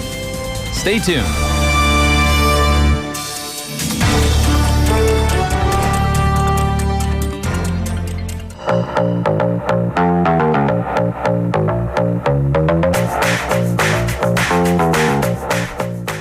All right, Wavers, guess who I found? Bobby's back. Yay! Back. Great to be back, everybody. So, Yes. we're so happy you're back. Oh, I'm very happy to be back. Yes, yes, I'm yes. excited. And we're going to dive in because Yes. we're going to squeeze out as much as we can today. Okay. So, what do you have for us today for business perspectives? So we're closing in on the end of the year, right? Yes. And if you can believe, we have only about 7 weeks left before I the end of the know, year. right? So for those that have 2024 goals that have yet to be done, make sure you mark that out there. Right. So we will provide an overview on some of the biggest business trends to look forward to in 2025. Oh, that sounds so weird. 2025. 2025. I was getting used to 2024. 2025. Yeah. Well, now as we start to approach 2025, Yes. experts are touting next year to be a transformative year for businesses with a strong focus on technology, flexibility, and sustainability. Yes. Okay. Now, in 2024, a lot of these trends were in their early stages. And with businesses in 2024 beginning to explore and implement them, but now looking forward to 2025, these trends are looking to have them more mature and widespread adoption and with more sophisticated applications. Like, for example, like generative AI. Yes. It's going to move more from an experimental use cases to becoming more of a core component for business operations. And also like sustainability. Yes. And the efforts around them will shift from just compliance, like you have to do it, to becoming much more strategic for a company, right, to set themselves apart. Okay. So, if you don't mind, let's dive in and see Yes. which ones may pique some of our interest for some of our waivers out there. And by the way, there might be a part 2 because we might have to break it into 2 parts. Okay, so You just got let's it. take our time because I don't want to rush through it. Got it. Okay, here we go. All right. So, generative AI. We talked about this in 2024. It was Yes. a big trend topic. Now, with the proliferation of generative AI, it seems like it's been around a while, but it's relatively new. Right. If you think about that. Right. Now, for 2025, Gen AI is going to continue its rapid growth. And with the applications that are developed, look to span various industries from healthcare to finance. Also, if we think about consumers, their expectations. They're expecting businesses to capitalize on generative AI applications. Sure. With 70% of consumers saying that they believe that most businesses will soon be using this technology to improve the customer experience. So kind of leveling up the game or Right, expectations, right? So let's look at some real world examples of real world. Yes. So in 2024, some of the things that have been developed or implemented. So Okay. I'm going to call some of these out. So Alaska Airlines. Okay, what do they do? What they've developed, they're developing a natural language search, and it really provides their customers and travelers with more of a conversational experience that is similar to actually interacting with a knowledgeable travel agent, even though they're interacting with like a chat bot. They're right? cutting out the middleman? Let's not say that too loud, but because But they are. well, Kind of. they're looking to streamline travel booking and enhance the customer experience. AKA cutting human jobs. Becoming more efficient, yes. Yes, streamlining. Yes, I love that. Those are just like nice ways of Catchphrases, right? of cutting our jobs. Yes. Yes. What else? Another one is General Motors. So they already have an OnStar product that they have, but they've augmented it with some new AI features, and that includes like a virtual assistant that is better able to recognize the speaker's intent. Oh. Caught my attention. Okay. So Yeah. the I was wondering, like, intent. how would that work? Because I haven't seen it in act. But I was like, maybe I'm on the road. I'm like, hey, find nearby restaurant. Right. Maybe it looks at your history of where you actually went, and maybe that's what pops up as maybe the priorities. Oh, like past restaurants. Yes. Restaurants that I have frequented in the past. So those will pop up first. That's how I see it. Yeah, speaker's intent. I think my wife would really like that option. The intent. I like, but that's also kind of scary. Of course, yeah. Right. Another car company. Okay. Volkswagen, they built a Yes. virtual assistant and really functional. Like Yes. drivers could explore their owner's manual by just asking questions. You know, how do I change a flat tire? Okay. Right? Or what does this red light mean here? And, you know, instead of flipping pages, you know, you can Sure. just ask it. So that's great. Another one that I found interesting, the sports world. Sports world. The Golden State Warriors. Basketball team. Yes. Steph Curry. Okay. Yeah, Seth Curry. Just in case our listeners are, who are the golden? I mean, you know, it's early in the morning. Yes. They're using AI to improve fan experience. How? Right? So How? how? So they're providing real-time in-game data and updates and really engaging fans at a deeper level. For like the real fan, though? But I mean, I would love it. Not only for the real fan, I Yeah. think like just casual fans. Like if you start, like they have apps that they've built for their Yes. fan base, right? But in the games, like holy cow, maybe you see a chart or maybe you see, hey, which play is most successful at this time. That's kind of interesting. So they'll draw you in. Absolutely. So that casual fan will become like a hardcore fan. Eventually. And then you'll sell more merchandise. tickets, yes. And tickets. Tickets. Cha-ching. There you go. Yes. Company close to home in Samsung. They've infused AI into their Galaxy S24 smartphones. So users could take advantage of features like text summarization, organization, and magical image editing for those great pictures.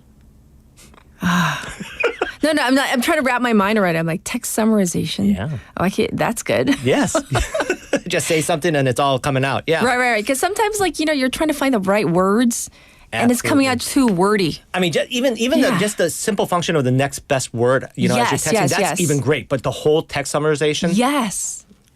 If you can say it better than I can. Yes, absolutely. Go. Many times, yeah, I can. Go. Yes. Drug company. So Bristol Myers Squibb. Yes. Internally, they're transforming their document processing for clinical trials so that documentation that took scientists weeks, now they get their first draft in minutes. Oh my gosh. That's Think about the time. That's streamlining. That's real streamlining. Yes. That is like, I love that because that's like cutting down on wasted time. There you go. Yes, that I can get behind. So those are things that are already in the works, but just think by the end, you know, what's going to happen in 2025, taking just another leap ahead. Yes. And to the point where by the end of 2025, experts are predicting that just generative AI, this sliver, will make up 30% of the overall AI market. Absolutely. Yes. So we have time for a tiny bit more. Okay. The next one just centers around the overall supply chain.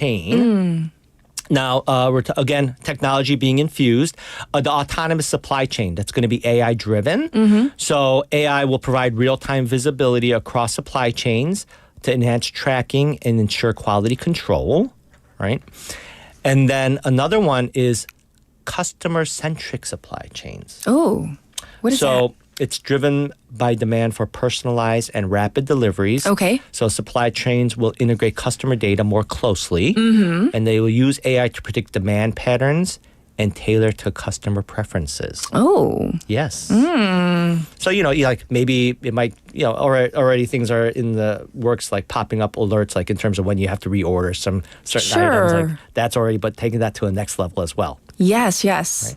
And then another one is just overall sustainability in the supply chain space, which, you know, ESG, the environment, social, and governance compliance. ESG is everywhere. It is becoming more and more popular. Yes. So again, those are things where, you know, there are standards so that companies would operate more responsibly, sustainably, and reduce their negative impact on the environment. But it's going to move again away from just, hey, we got to be compliant to be more strategic.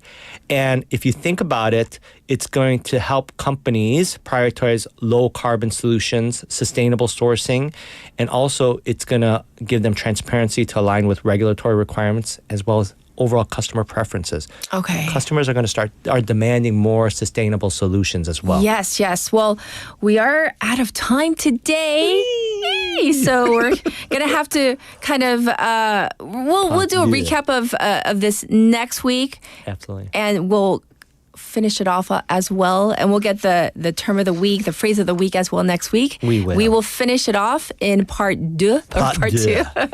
But it's great to have you back, Bobby, and we definitely look forward to part 2, okay? We'll see you next week. Have a great week, everyone. Right. Everybody, this was Bobby back with Business Perspectives, and it is time to sign off already. Can you believe? Yes. I hope you have a wonderful Monday. Final song is Disco. Yes, this is by Tom Misch featuring Poppy Judah. So enjoy. Have a good one, everybody. Bye-bye.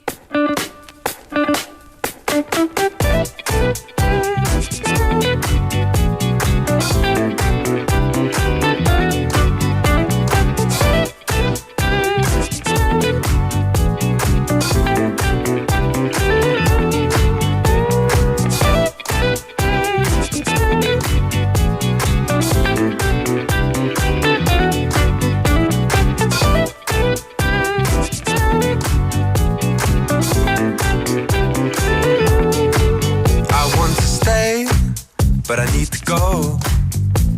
I want to be the best for you, but I just don't know what to do. 'Cause baby, yes, I've cried for you. The time that we have spent together, riding through this English weather.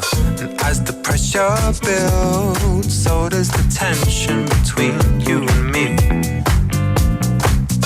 Time has gone so fast, watching the leaves fall from our tree. Baby, I just want you to know I still love you, love you, love you, love you, love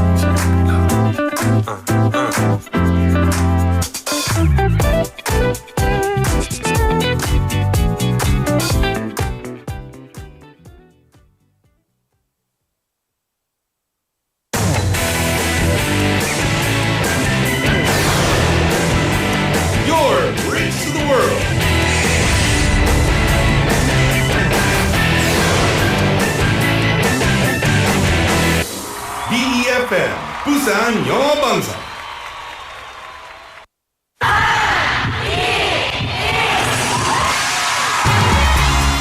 부산의 축제 어디까지 즐겨보셨나요?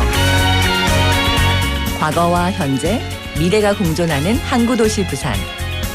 이곳 부산은 계절을 물들이는 다양한 축제로 늘 풍성합니다.